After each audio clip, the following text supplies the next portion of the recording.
भाई लोग, मैं आपसे रिक्वेस्ट करता हूँ कि आप ये वीडियो पूरा देखें, क्योंकि इस वीडियो के बाद इस एनीमे में कुछ बहुत ही क्रेज़ी होने वाला है। तो वीडियो के अंत तक मेरे साथ बने रहें। तो चलिए शुरू करते हैं। पिछले एपिसोड के अंत में हमने देखा था कि मिस्टर डोरियन डोप्पो से मिलने उसके डोजो क्लब आया होता है, जहाँ उसकी मुलाकात कात्सुमी ओरोची और रेत्सु कायो से होती है। अब आगे देखिए। कात्सुमी ओरोची मिस्टर डोरियन को जूते उतारने के लिए बोलता है, जिसके जवाब में मिस्टर डोरियन कात्सुमी को लात मारकर उसके आंखों पर हमला करता है। हम देखते हैं कि कात्सुमी की आंखों से खून निकलने लगता है, लेकिन मिस्टर डोरियन रुकते नहीं और उसका गला रस्सी से बांधकर उसे जान से मारने की कोशिश करता है। कात्सुमी जैसे तैसे उसकी पकड़ से छूटता है और उस पर पलटवार करके उसे गिरा देता है। तभी मिस्टर डोरियन बहुत फोर्स से उसके गले पर एक लकड़ी से हमला करता है, जिससे कात्सुमी के गले से खून बहने की वजह से वह बेहोश हो जाता है।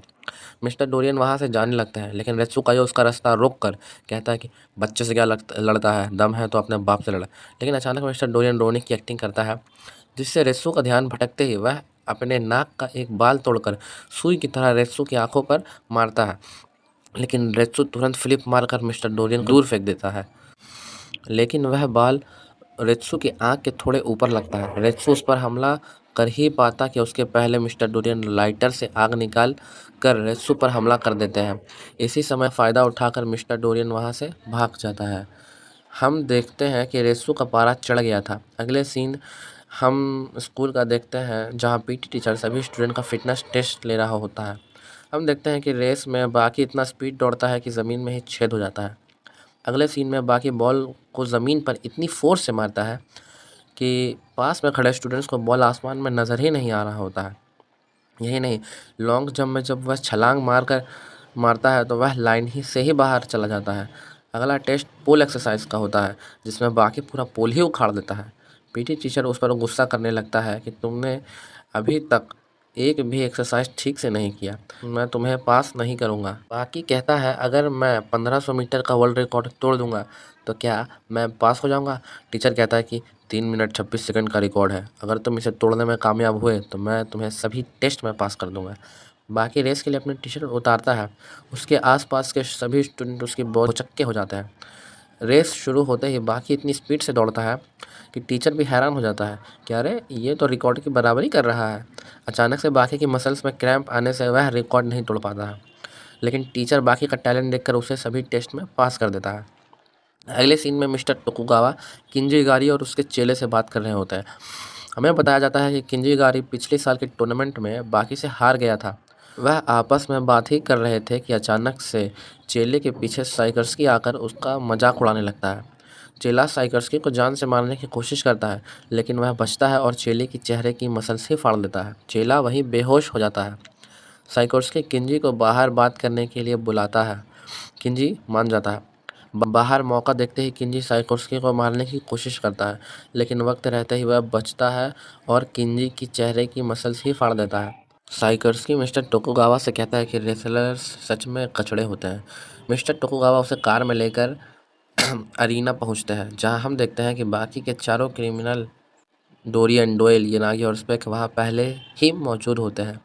मिस्टर टोकुगावा उन सब से पूछते हैं कि तुम लोगों का टोक्यो आने का असली मकसद क्या है, जिस पर सभी कहते हैं कि वो लोग हार एक्सपीरियंस करना चाहते हैं। मिस्टर टोकुगावा कहते हैं कि कोई बात नहीं, तुम लोगों को तुम्हारे हार का तोहफा ज़रूर दूंगा। जिसके जवाब में स्पेक कहता है, मुझे मालूम है कि यहाँ हमारे अलावा भी कई तगड़े फाइटर्स आए हुए हैं। तभी पीछे से किसी की आवाज़ आती है, जो कहता है कि अबे जल्दी करो, कल मुझे स्कूल भी जाना है। हम देखते हैं कि वह बाकी बड़े ही बैडेस्ट तरीके से एंटर करता है, लेकिन हम देखते हैं कि वह बाकी के साथ साथ डोप्पो रोची और भी कई खतरनाक फाइटर्स को लाया होता है। अगले सीन बड़ा ही ढांसू होता है, जिसमें पांचों क्रिमिनल्स के सामने अंडरग्राउंड टूर्नामेंट के 5 ताकतवर लोग खड़े होते हैं। हमें डोप्पो रोची के बारे में बताया जाता है, जिसे गॉड ऑफ वॉर का टाइटल दिया गया था। उसी के साथ हम एक और नए बंदे को देखते हैं, जिसका नाम हनायामा कायरू है, जो 19 साल का एक याकुज़ा लीडर होता है, जिसकी अपनी एक अलग गैंग भी होती है। तभी मिस्टर टोकुगावा कहते हैं कि मैंने पिछले साल एक टूर्नामेंट रखा था, जो कोई आम टूर्नामेंट बिल्कुल भी नहीं था।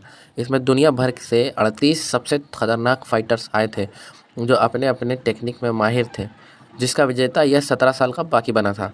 शिबुकावा कहता है कि ये एक नए तरह का युद्ध होगा, जिसमें हम पाँचों में से किसी भी वक्त लड़ सकते हो। फ़र्क नहीं पड़ता कि हम खा रहे हो, सो रहे हो या फिर हग ही क्यों नहीं रहे हो। कभी भी किसी भी जगह तुम लड़ सकते हो हमसे। इनफैक्ट ये लड़ाई अभी से शुरू हो गई है। इस लड़ाई में कोई भी नियम नहीं है। तभी वह सभी लोग वहाँ से जाने लगते हैं। अगले सीन में हम देखते हैं कि डोप्पोरोची और मिस्टर डोरियन वहाँ से साथ जा रहे होते हैं। दोनों एक दूसरे को अपना अपोनेंट चुन लेते हैं। रेत्सु वहाँ आता है। डोरियन के नज़र हटते ही डोप्पोरोची उस पर हमला कर देता है। वह रुकता नहीं और डोरियन को एक ज़बरदस्त किक मारकर अपने घुटनों पर ला देता है। डोरियन भी कोई कच्ची खेत की मूली तो था नहीं। वह उस पर अपनी फायर वाली टेक्निक से हमला करता है, लेकिन डोप्पोरोची केवल अपने नंगे हाथों से ही उसके हमले को ब्लॉक कर देता है, जिस पर डोरियन और रित्सु हैरान हो जाते हैं। अगले सीन में किंजी इगारी को देखते हैं, जो साइकोर्स्की से अपना बदला लेने आया होता है। वह एक बंदे को साथ लाता है जो उसके पीछे से हमला कर उसे किडनैप कर लेता है। वह लोग उसे डोजो ले जाते हैं। अगले सीन में हम देखते हैं कि डोरियन एक पतले धागे से डोप्पोरोची का हाथ काट देता है, लेकिन डोप्पोरोची अपने मसल्स पर दबाव देकर अपना खून रोक देता है। वह नुकीते नाम की टेक्निक यूज़ करता है और अपने कटे हाथ से ही डोरियन के चेहरे पर मारता है। डोरियन ज़मीन पर गिर जाता है, उसके मुंह से खून निकलने लगता है। जैसे ही वह खड़ा होता है, वह देखता है कि डोप्पोरोची और रित्सु वहाँ से गायब हो जाता है। अगला सीन हम एक रिंग का देखते हैं, जहाँ किंजी इगारी और उसके पंटर साइकोर्स्की को किडनैप कर लेते हैं। किंजी उस पर 5 गोली शूट कर देता है। उन्हें लगता है कि उन्होंने उसे मार दिया है, लेकिन साइकोर्स्की मरता नहीं और दोबारा खड़ा हो जाता है। हमें पता चलता है कि उसने बुलेट प्रूफ वेस्ट पहना होता है। साइकोर्स्की तुरंत ही एक बंदे के चेहरे और गले पर वार कर उसे वहीं मार देता है।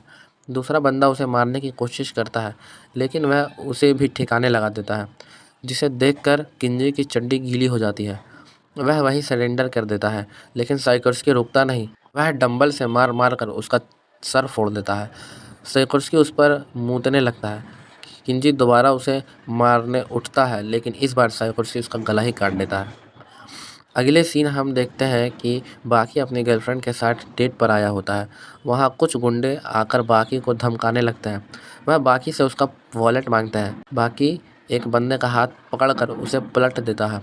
वह लोग डर जाते हैं और सोचने लगते हैं कि साला किस्मत ही खराब है आज। बाकी अपनी गर्लफ्रेंड को लेकर वहाँ से चले जाता है। वह गुंडे बस पीछे खड़े होकर बाकी को जाता देखते हैं। बाकी अपनी गर्लफ्रेंड को रेस्टोरेंट खाना खिलाने लाता है, जहाँ वह लोग काफ़ी मज़ा करते हैं। हम देखते हैं कि रात हो जाती है। बाकी और उसकी गर्लफ्रेंड घर जाने लगते हैं। पीछे से उन्हें कोई देख रहा होता है। हम देखते हैं कि वह आदमी स्पेक होता है, जो बड़े क्रीपी तरीके से उन लोगों को जाता देखकर हंस रहा होता है। भाई लोग, आज के लिए बस इतना ही। आपसे फिर मुलाकात होगी अगले वीडियो के साथ। Thanks for watching.